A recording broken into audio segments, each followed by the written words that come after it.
Hello दोस्तों, हम अगला टॉपिक स्टार्ट करने जा रहे हैं, जो कि हम अभी टॉपिक जो हमारा चल रहा था ट्रांसफ़र इलेक्ट्रॉन डिवाइसेस, उसमें आगे हम लोग देखते हैं। कल मैंने आपको बताया था कि ट्रांसफ़र इलेक्ट्रॉन डिवाइसेस होते क्या हैं। अब इसके बाद हम देखते हैं कि Ridley Watkins Hilson theory, Ridley Watkins Hilson theory या इसको टू वैली थ्योरी भी बोलते हैं, टू वैली मॉडल थ्योरी या गन इफेक्ट भी बोलते हैं, ठीक है, या ट्रांसफ़र इलेक्ट्रॉन मैकेनिज्म भी बोलते हैं इसको, ठीक है। तो यहाँ पे हम देखेंगे कि रिडले वॉटकिंस हिल्सन थ्योरी होता क्या है या टू वैली मॉडल थ्योरी, ठीक है। इसमें देखिए मैं आपको बताता हूँ टू वैली मॉडल थ्योरी होता क्या है।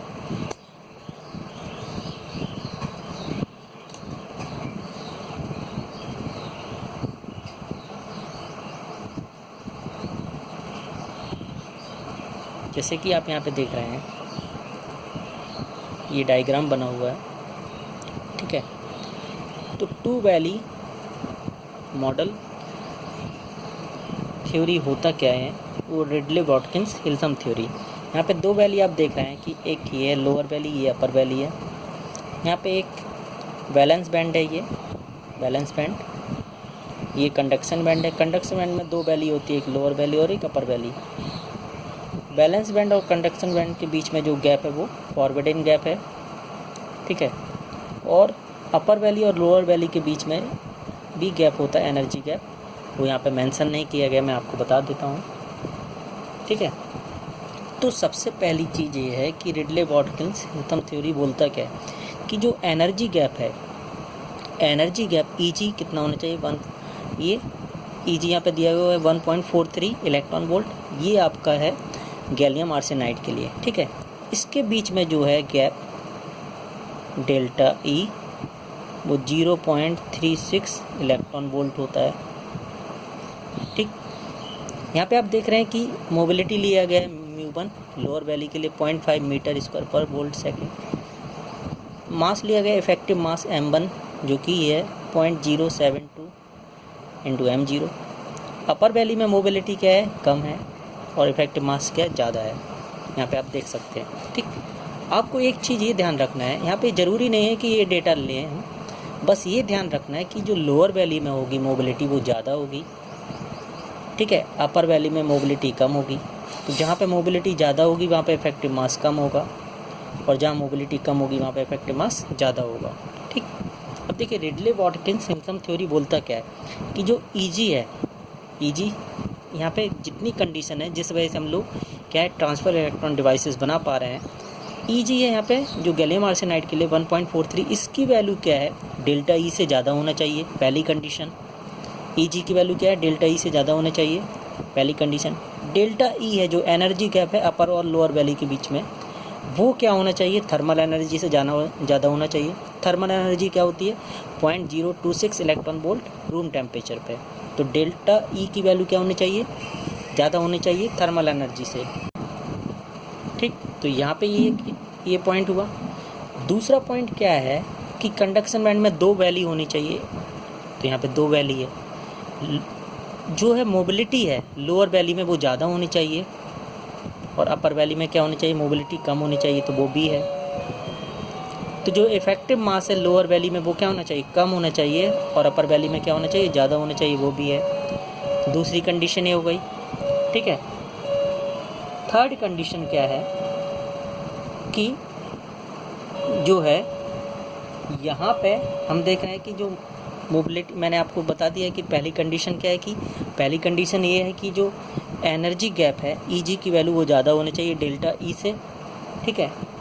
दूसरी कंडीशन क्या है कि जो है डेल्टा ई एनर्जी गैप है अपर वैली और लोअर वैली के बीच में, वो क्या होना चाहिए, ज़्यादा होना चाहिए, किससे, थर्मल एनर्जी से, 0.026 इलेक्ट्रॉन वोल्ट उससे ज़्यादा है, तो यहाँ पे दूसरी कंडीशन। थर्ड कंडीशन क्या है कि जो मोबिलिटी है वो लोअर वैली में ज़्यादा होनी चाहिए अपर वैली से। फोर्थ कंडीशन क्या है कि जो इफ़ेक्टिव मास है वो अपर वैली में ज़्यादा होना चाहिए लोअर वैली से। तो ये सब कंडीशन फुलफ़िल कर रहा है, ठीक है।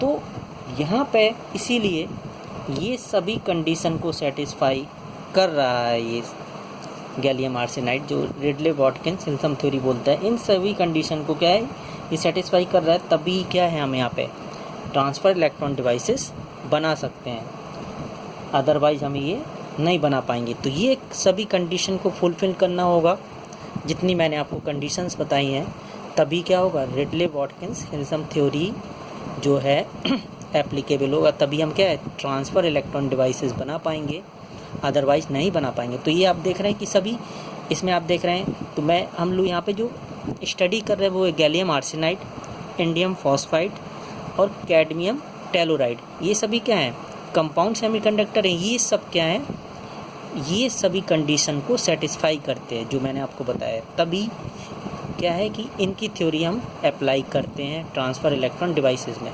और सिलिकॉन और जर्मेनियम क्या होते हैं, वो इन सभी कंडीशन को सेटिस्फाई नहीं करते हैं, इसीलिए हम क्या है सिलिकॉन और जर्मेनियम से ट्रांसफ़र इलेक्ट्रॉन डिवाइसेस नहीं बना सकते हैं। ठीक है, यही रीज़न है।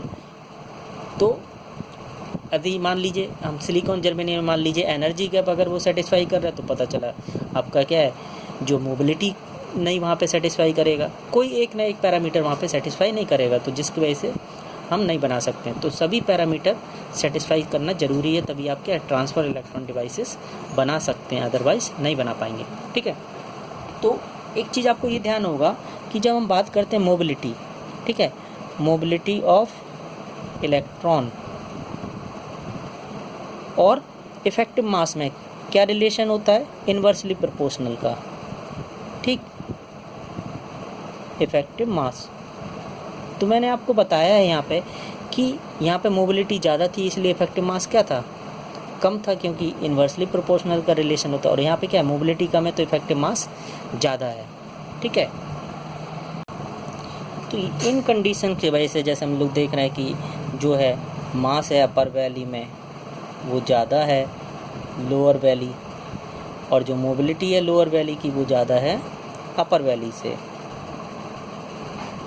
ठीक है, ये कंडीशन ही नेगेटिव रेजिस्टेंस के लिए होता है। कैसे आता है नेगेटिव रेजिस्टेंस वो हम यहाँ पे देखेंगे आगे। ठीक है, अब मैं देखिए आपको आगे बताने जा रहा हूँ।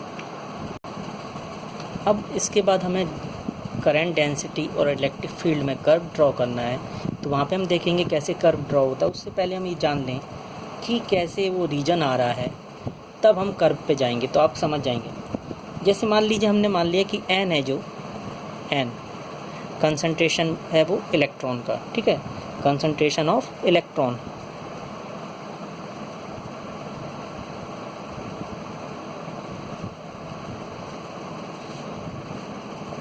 ये हो गया। ठीक है, कंसंट्रेशन ऑफ इलेक्ट्रॉन वो किस में होगा, कंडक्शन बैंड में, कंडक्शन बैंड सी बी मान लिया हमने। ठीक, अब मान लीजिए सिग्मा है, जो सिग्मा क्या होता है, कंडक्टिविटी। इसका फॉर्मूला क्या होता है आपका, n into q into mu n. तो एन हो गया, सिग्मा हो गया कंडक्टिविटी, एन हो गया concentration of electron in conduction band, q charge of electron, और म्यू एन क्या, mobility of electron. Mu n, n represent कर रहा है कि इलेक्ट्रॉन्स। ठीक है, तो इलेक्ट्रॉन्स की मोबिलिटी है।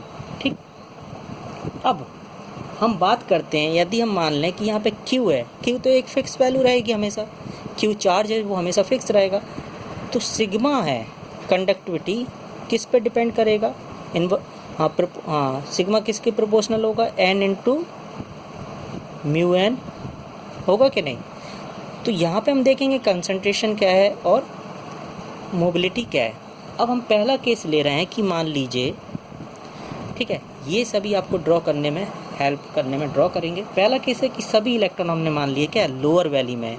अभी मैंने आपको दिखाया था वैली, ठीक है, 2 वैली थ्योरी, 2 वैली हैं यहाँ पे आप देख सकते हैं, एक ये लोअर वैली अपर वैली। तो हमने क्या मान लिया कि सभी इलेक्ट्रॉन्स क्या लोअर वैली में, जितने भी मान लीजिए आप मान सकते हैं एन, सभी इलेक्ट्रॉन्स किसमें, लोअर वैली में है। All electrons are in lower valley. इसका मतलब हुआ जैसे एन है concentration of electron conduction band में, तो मान लीजिए 1000 माना तो 1000 इलेक्ट्रॉन क्या है, लोअर वैली में। तो क्या होगा, अब जैसे मैंने आपको बताया कि लोअर वैली की जो मोबिलिटी क्या है वो ज़्यादा है और अपर वैली की क्या है, कम है। तो इसका मतलब क्या है कि मोबिलिटी हमने मान लिया कि अप्रॉक्सीमेट कुछ भी मान सकते हैं, 1000 मान लिया लोअर वैली में, अपर वैली में मान लिया 500, क्योंकि अपर वैली में कम है और लोअर वैली में ज़्यादा है, अप्रॉक्सीमेट डेटा बता रहे हैं। ठीक, तो यहाँ पे क्या होगा, जब सभी इलेक्ट्रॉन्स लोअर वैली में हैं तो जो हम कंडक्टिविटी निकालेंगे, मान लीजिए जितने भी होंगे, तो हम क्या कर देंगे, नंबर ऑफ इलेक्ट्रॉन्स यानी concentration of electron into mobility of electron in lower valley. तो लोअर वैली में मान लीजिए 1000 है और 1000 इलेक्ट्रॉन्स है, तो आपकी क्या कंडक्टिविटी आ जाएगी, सिग्मा की वैल्यू क्या होगी, ज़्यादा होगी।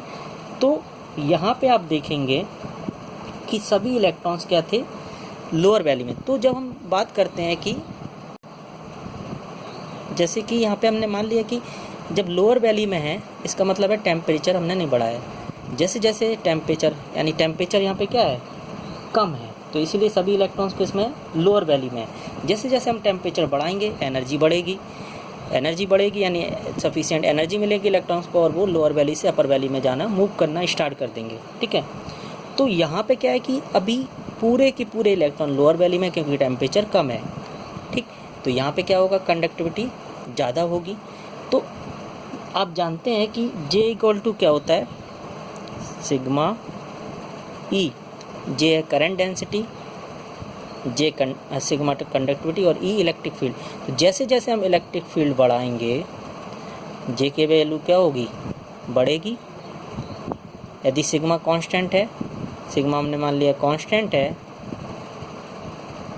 तो जैसे जैसे हम E बढ़ाएंगे J की वैल्यू क्या होगी, बढ़ेगी। तो J की वैल्यू क्या होगी, लीनियरली बढ़ेगी। तो E की वैल्यू हम बढ़ा रहे हैं तो J की वैल्यू क्या, लीनियरली इंक्रीज कर रही है। ठीक, क्योंकि सिग्मा कांस्टेंट क्यों है, क्योंकि सभी इलेक्ट्रॉन्स क्या लोअर वैली में है, तो इसका मतलब होगा कांस्टेंट होगा। तो J की वैल्यू जैसे E की वैल्यू जैसे जैसे हम बढ़ाएंगे J की वैल्यू क्या, लीनियरली बढ़ेगी। तो ये क्या होगा, ओम्स लॉ को फॉलो करेगा, है ना।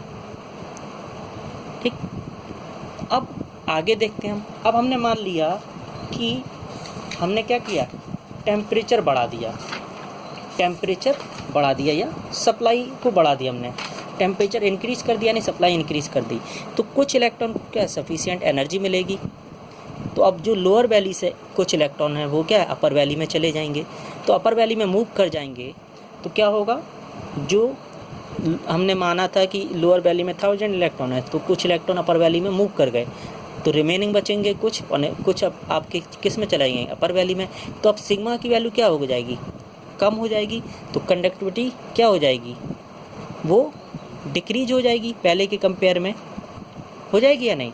ठीक, फिर हमने मान लिया कि और टेम्परेचर बढ़ा दिया तो क्या होगा, अब और इलेक्ट्रॉन्स क्या है, लोअर वैली से अपर वैली में चले गए। मान लिया कि पहले सबसे पहले स्टार्टिंग में आपके थे 1000, फिर उसके बाद 800, फिर अब थर्ड केस हम जो ले रहे हैं कि हमने मान लिया कि अब क्या है, इलेक्ट्रॉन्स जो 500 लोअर वैली में बचे और 500 अपर वैली में चले गए, तो सिग्मा की वैल्यू क्या होगी, और डिक्रीज हो जाएगी।